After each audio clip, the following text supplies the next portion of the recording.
نحمده ونصلي على رسوله الكريم اما بعد فاعوذ بالله من الشيطان الرجيم بسم الله الرحمن الرحيم رب اشرح لي صدري ويسر لي امري واحلل عقدة من لساني يفقهوا قولي۔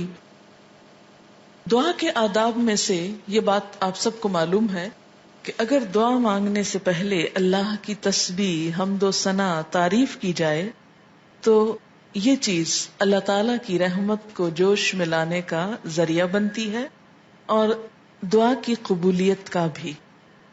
دوسری چیز درود شریف ہے، اس لیے دعائیں شروع ہونے سے پہلے تسبیح بھی ہے اور درود شریف بھی ہے۔ یہاں مختصر اس لیے لکھا گیا ہے کہ کم از کم یہ کلمات پڑھنا انسان کے لیے کچھ مشکل نہیں۔ سبحان اللہ وبحمدہ عدد خلقہ ورضا نفسہ وزنة عرشہ ومداد کلماتہ۔ سبحان اللہ، پاک ہے اللہ، وبحمدہ، اور اس کی تعریف کے ساتھ، یعنی میں اس کی پاکی بیان کرتی ہوں۔ عدد خلقہ، اس کی مخلوق کی تعداد کے مطابق، کے برابر۔ عدد گنتی، تعداد، خلق بمعنی مخلوق، یعنی جتنی اس کی مخلوق ہے، اس کی جتنی تعداد ہے، جتنی اس کی کریشن ہے، ان سب کی تعداد کے برابر، گنتی کے برابر۔ وردا، اور رضامندی، نفس ہی، اس کے نفس کی، یعنی اس کے نفس کی یا اللہ تعالی کی ذات جس چیز پہ راضی ہے اور جتنی تعریف پہ راضی ہے اتنی تعریف کرتی ہوں۔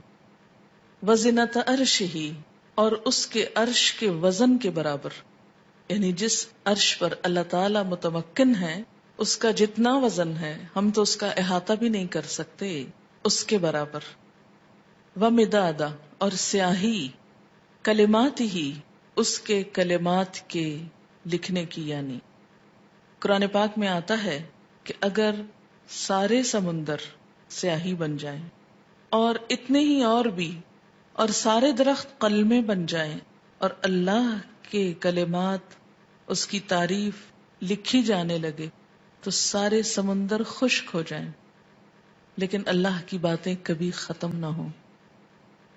تو اس لیے اس کے کلمات یا اس کی باتیں لکھنے کے لیے جتنی سیاہی چاہیے اس کے برابر۔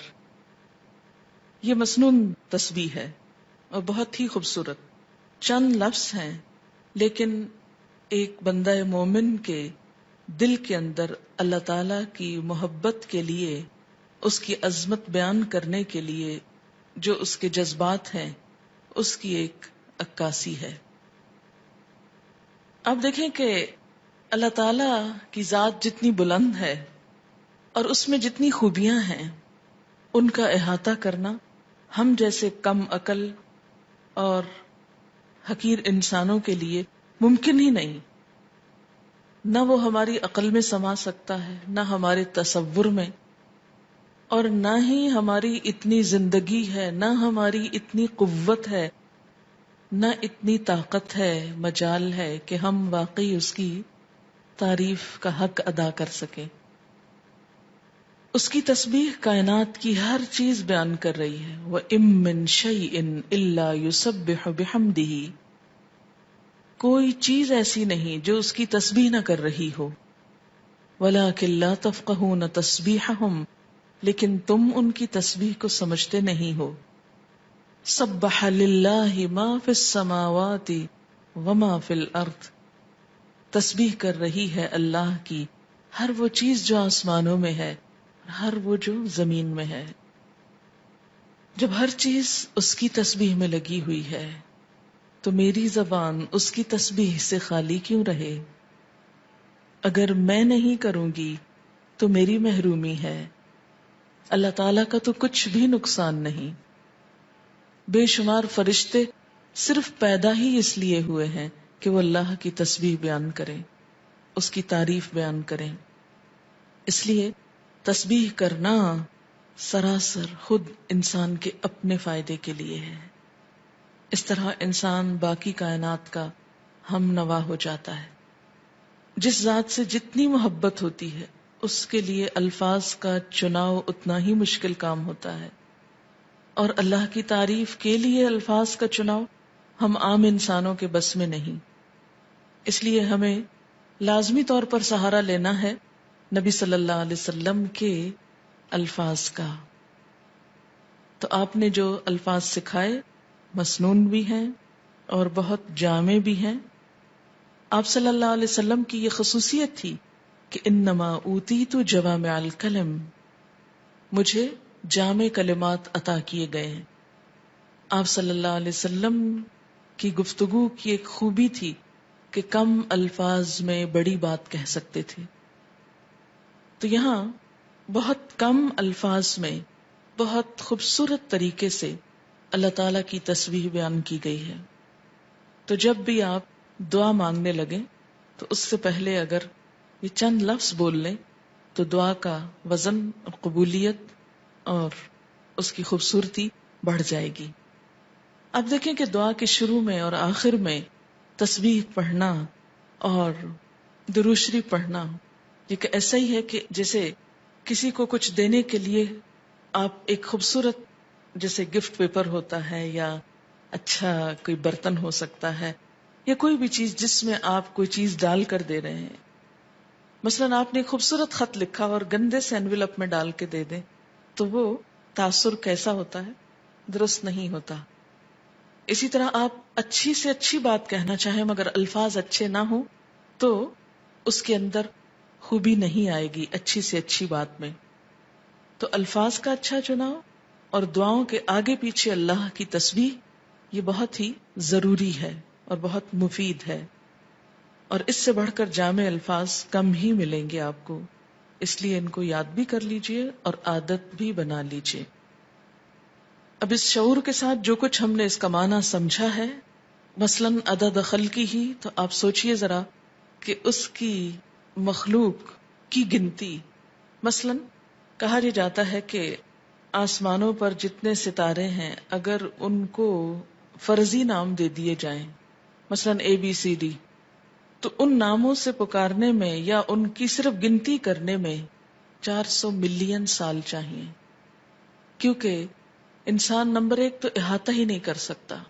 اور اگر صرف گننے لگے ان کو، صرف ستاروں کو، ابھی زمین کے ذرات کو نہیں، ریت کے ذرات کو نہیں، اگر آپ میں سے ہر ایک کو پورا کراچی شہر مثلاً سمندر کے کنارے پہنچ جائے اور ایک ایک گلاس ریت کا اٹھا کر اس کو دے دیا جائے ہر شخص کے کہ اس کے ذرات گنو، تو میرا خیال ہے کہ صرف وہ ذرے گننے میں اس کو کئی سال لگ جائیں، ایک عمر بیت جائے.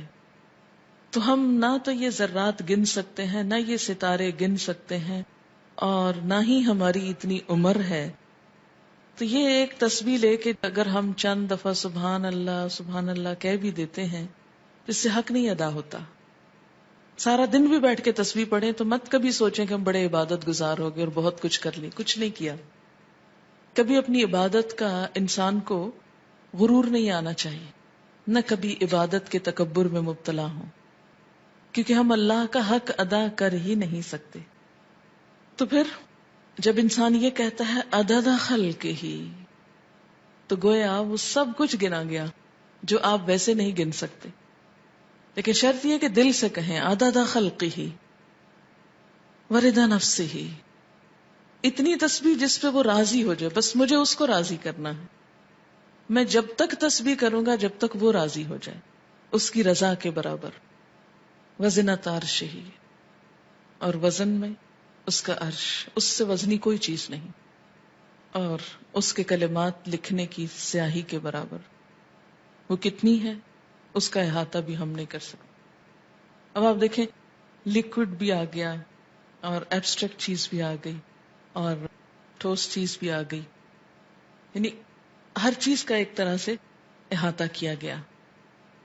اب اس تصور کے ساتھ تسبیح پڑھی سبحان اللہ وبحمدہ